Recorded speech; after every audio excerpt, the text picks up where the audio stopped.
Halo guys. Nah, kali ini saya mau servis si Suzuki Splash Matic punya saya ini yang tahun 2013. Jadi ceritanya kemarin itu sempat masalah ya. Jadi waktu tanjakan tiba-tiba saat idle itu RPM-nya drop sampai bener-bener mati. Jadi bener-bener sampai drop banget, drop sampai di bawah 500 RPM karena mesinnya getar jadinya, dan otomatis nggak kuat dong kalau 500 RPM. Akhirnya dia mati sendiri. Tapi ketika di starter lagi, mobil hidup lagi.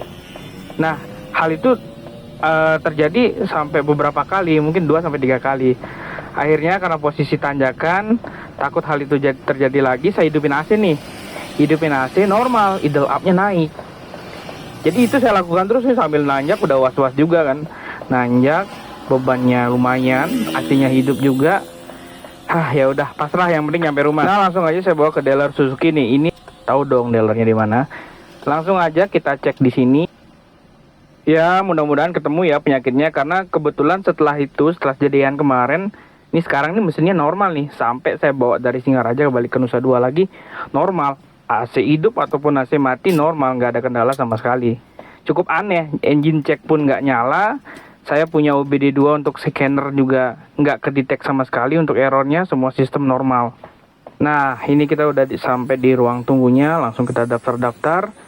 Analisa pertama untuk pengecekan bayar 100.000 ya teman-teman. Itu belum tindakan, pengecekan aja karena belum tahu penyakitnya dari mana. Ini jam 11-an, mungkin setengah 12. Seperti biasa sambil nunggu kita ngopi ya sob. Maklum di sini adanya cuma kopi sob. Kalau di dealer yang lain tuh biasanya ada jajan atau ada nasinya. Jadi ya udahlah, nggak usah berharap banyak. Nikmati aja yang ada. Nah, itu mobil lagi dites jalan sama mekaniknya.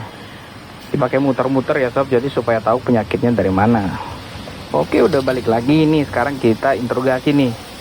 Apa yang mungkin menurut mekaniknya masalahnya. Oke, ini mobil udah selesai ya. Jadi tak ceritain di rumah aja. Nanti saya skip di sini ceritanya. Gak enak juga di video-video karena ada beberapa hal yang nggak enak ditampilin. Oke, ini sekarang normal ya. Starter normal, RPM normal ya. Normal sih emang karena waktu dibawa ke dealer pun normal. Oke, langsung aja. Nah, pas bawa jalan ada yang aneh nih. Ada bau-bau nggak enak, sangit masuk ke dalam kabin, dan juga tarikan jadi berat, nggak responsif, jadi nguk gitu. Oke, biar lebih detail kita buka aja ya sikap mesinnya. Ini saya belum nyampe rumah, masih di jalan bypass. Saya langsung buka aja deh, takut terjadi apa-apa. Nah, ini suspek pertama nih, filternya nggak kenceng sob. Ayolah, SOP dealer loh. Standar quality controlnya seperti apa setelah pengerjaan? Nah, seperti itu. Jadi ya filter udaranya bocor sob. Pantas saja mobil nggak ada tenaganya kan. Ini harusnya ada klipnya di bawahnya, dimasukkan dulu di bawah, lalu di atasnya dikencengin. Ini yang pertama sob. Yang kedua yang lebih mencengangkan lagi dan sangat amat berbahaya menurut saya ya. Dan ini mudah-mudahan nggak kejadian di mobil teman-teman. Nah, ini sob, ada ketinggalan lap dan ini udah kebakar sebagian di knalpot, di header knalpot tuh lihat. Untung saya peka ya, jadi sedikit tidaknya saya ngerti nih otomotif. Saya bongkar, nih, coba. Ini kalau kejadian di teman-teman yang nggak begitu paham mesin, terutama ibu-ibu mungkin, tebak apa yang kejadian? Kebakar tuh mobil sob. Quality control gimana? Sorry, saya nggak ngejat semua dealer ya, karena di dealer yang biasanya saya kunjungi di area Mambonjol, di area Gatsu, dan di Lombok pun sekalian saya bawa pernah mobil ini ke Lombok, ini nggak pernah kejadian kayak gini nih. Makanya tadi juga agak sedikit ada perdebatan juga di dealer, makanya nggak saya tampilin.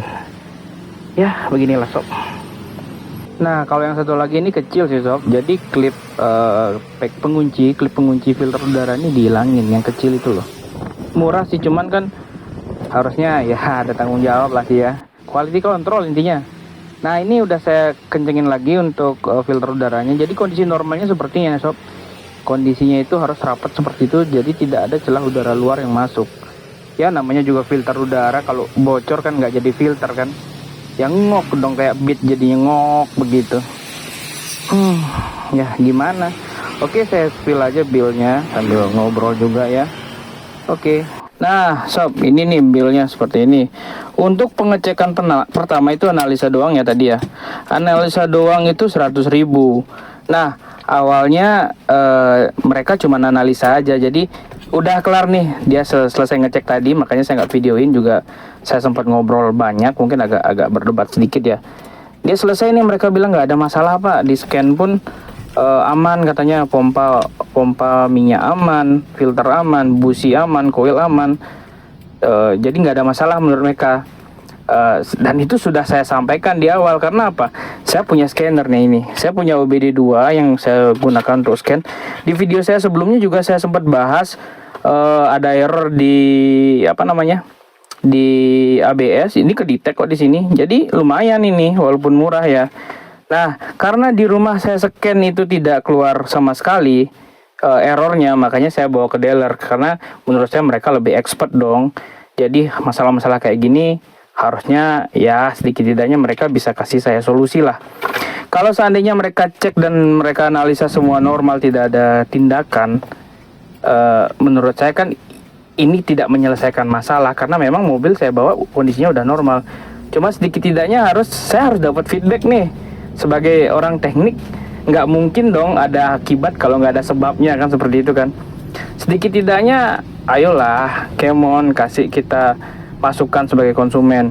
Jadi ini, nah selanjutnya ini kan ada biaya overhaul throttle body sama apa ini, cuci injektor. Nah ini adalah permintaan saya. Karena apa? Sebelumnya waktu saya di Lombok, waktu di dealer Cakra Suzuki Lombok, saya appreciate sama ini ya dealer di sana. Waktu itu sempat kendala juga, RPM sempat drop tapi nggak sampai mati. Menurut saya sih ini hal yang sering terjadi di sistem throttle body yang pakai sensor servo ya, yang DBW, drive by wire, jadi dia nggak pakai sling gas. Karena dia benar-benar fungsi idle up dan segala macam itu benar bergantung sama sensor. Jadi ya wajar kadang-kadang error kan ya. Nah cuman di sana mereka kasih saya saran, Pak coba di cleaning aja si throttle bodinya, barangkali bisa, karena memang sebelum-sebelumnya mungkin mereka sempat pernah mengalami kejadian yang serupa. Akhirnya ya udah. Dan waktu itu murah sob, nggak seperti di sini. Karena waktu itu nggak ada biaya pengecekan. Nah sedangkan ini ada biaya pengecekan di awal kan, karena ya mereka belum tahu masalahnya. Is okay lah ya, ada biaya pengecekan. Dan saya kira setelah itu ada pembersihan injektor dan throttle body, ini biaya pengecekannya dihilangkan. Ternyata nggak, ternyata include. Jadi totalnya ini saya kena di 402.000. Nah yang disayangkan itu overhaul, cleaning throttle body sama injektor cleaner itu saya yang menyarankan sob. Jadi harusnya kan itu saran dari mereka, karena saya sebagai konsumen atau kita sebagai konsumen itu tidak semua paham ya, tidak semua mempunyai pengalaman yang sama. Jadi jangan, oh Pak sekarang sistemnya normal, oke saat ini normal, tapi kan kita tidak tahu nih ke depannya gimana. Jadi sedikit tidaknya kita sudah ada tindakan lah, hal-hal yang apa namanya, yang bisa menjadi pemicu hal itu terjadi, error itu terjadi. Apalagi nih Splash ini sistem elektroniknya sudah lumayan nih. Saya sampai nanya seperti ini tadi di dealer, Pak setahu saya untuk Suzuki Splash dan Suzuki yang lainnya yang kelistrikannya mirip seperti ini, ada ada paketan lagi untuk pengecekan kelistrikan Pak. Bahkan paket pengecekan throttle body pun ada. Saya sampai ajukan seperti itu. Dan setelah perdebatan panjang baru mereka ngomong, oh iya ada Pak, tapi agak lama ya nunggu bla bla bla. Halo, saya udah berani ke dealer, saya luangin waktu saat saya libur nggak kerja hari ini. Berarti ya oke lah kerjain gitu loh. Saya juga udah tahu waktunya akan lama. Nggak apa-apa, mention aja waktunya lama berapa lama. Setelah itu kan tinggal konsumen nih nentuin mau nunggu atau enggak. Dan setelah itu mereka ngajuin lagi, oh biayanya sekian. Saya agak kaget dong, biayanya kok mahal ya. Biasanya nggak sampai segitu kalau di dealer yang lain. Ya udahlah, mungkin SOP mereka beda-beda. Jadi saya lanjut, totalnya biaya segini. Akhirnya ya mobil kelar dengan saya mungkin agak dari awal udah ngerasa nggak happy ya, udah ngerasa apaan sih, karena memang ngerasa kurang aja ya ininya ya, pelayanannya ya gitu. Jadi ya bukan mau ngetes atau gimana juga. Biasanya sih untuk mobil saya kerjain sendiri ya, apa-apa sendiri seperti vlog-vlog saya yang lain kan. Ya kebetulan aja kali ini lagi males pengen ke dealer aja, karena sebelumnya dealer-dealer yang lain juga saya belajar banyak dari mereka. Jadi sekali saya ke dealer, untuk kali-kali berikutnya saya bisa belajar dari pengalaman yang di dealer. Jadi saya ngobrol sama teknisinya, kepala teknisinya, kasih masukan, dan mereka appreciate juga kalau kita nanya-nanya. Bahkan saya sampai beli OBD2 ini juga membantu banget nih buat saya praktek di rumah. Cuman kali ini lagi capek banget, lagi pengen ya udahlah nunggu di dealer lama juga nggak apa-apa, sambil nongkrong, mungkin sambil ngopi kayak dealer yang lain kan ada jajan juga. Tadi ya udahlah seperti itu kayak di video yang tadi. Dan yang bikin saya benar-benar kecewa banget yaitu ya tadi di cuplikan video tadi, quality control mereka yang saya rasa sangat kurang. Filter udaranya nggak bagus, nggak kenceng. Efeknya apa? Mobil jadi berat dong tarikannya. Mesin jadi kotor dong jangka waktu yang lama, dan pasti banyak efeknya. Jadi ya motor aja filter udaranya lepas, nggak enak kan rasanya, apalagi mobil ya yang sensornya udah lengkap banget, sensor udara, tekanannya udah diatur semua. Ini kan jadi loss, jadi nggak bagus kan, nggak sempurna dong jadinya pembakarannya. Itu yang pertama. Dan yang paling fatal berikutnya itu ya tadi yang di video tadi, yang kedua ada lap yang masih ke sisa di ruang mesin. Untungnya nggak kebakar, untungnya nggak masuk, nggak kebelit ke V-bel atau ke puli. Bayangin, V-bel bisa lepas, mobil mogok dong di jalan. Dan kalau sampai kebakar juga ya bayangin juga. Jadi gimana? Harga segini worth it nggak? Kalau harga segini dengan quality control yang bagus, worth it. Tapi kalau begini, oke lah. Thank you for watching. Mudah-mudahan teman-teman nggak ngalamin kejadian yang sama kayak saya. Pinter-pinter lah pilih bengkel resmi. Tidak semua bengkel resmi mengikuti SOP seharusnya. Saya yakin dari dealer resmi pusat pasti mengeluarkan SOP yang harus diikuti, sama dengan perusahaan-perusahaan yang lain. Tapi balik lagi ke oknumnya mau ngikutin nggak? Ya dengan alasan tadi mungkin ada teknisinya yang nggak kerja lah, libur lagi 2 orang atau berapa. Kalau memang nggak sanggup ya udahlah, nggak usah terima banyak-banyak konsumen. Saya juga nggak ngejar-ngejar toh. Ini sekarang udah hampir jam 4:30 ya. Tadi 11:30 kurang saya di sana. Perjalanan dari bengkel resmi ke rumah itu sekitar 15 menit. Ya jam 4 lah tadi udah kelar. Lumayan kan, dari jam 12, 1, 2, 3, 4, 5,5 jam saya nunggu di sana.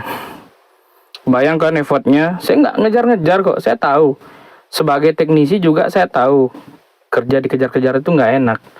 Cuman ya yang penting hasilnya memuaskan. Dan kerja dengan bill yang mahal pun menurut saya itu relatif ya. Kalau memang saya berani ke dealer resmi atau ke bengkel resminya, saya akan berani bayar lebih banyak. Karena apa? Karena saya tahu SOP-nya seperti apa, pelayanannya seperti apa, dan kadang-kadang fasilitas itu tadi seperti ruang tunggu yang ber-AC, ada makanan minuman, ada kopi, dan sedangkan tadi juga cuma ada kopi. Ya oke lah ya dengan harga segitu ya. Oke. Jadi kesimpulannya mungkin lain kali kita ke bengkel resmi yang lain aja. Masih banyak pilihan di Bali yang menurut saya lebih worth it. Oke, thank you. See you on the next video. Bye bye.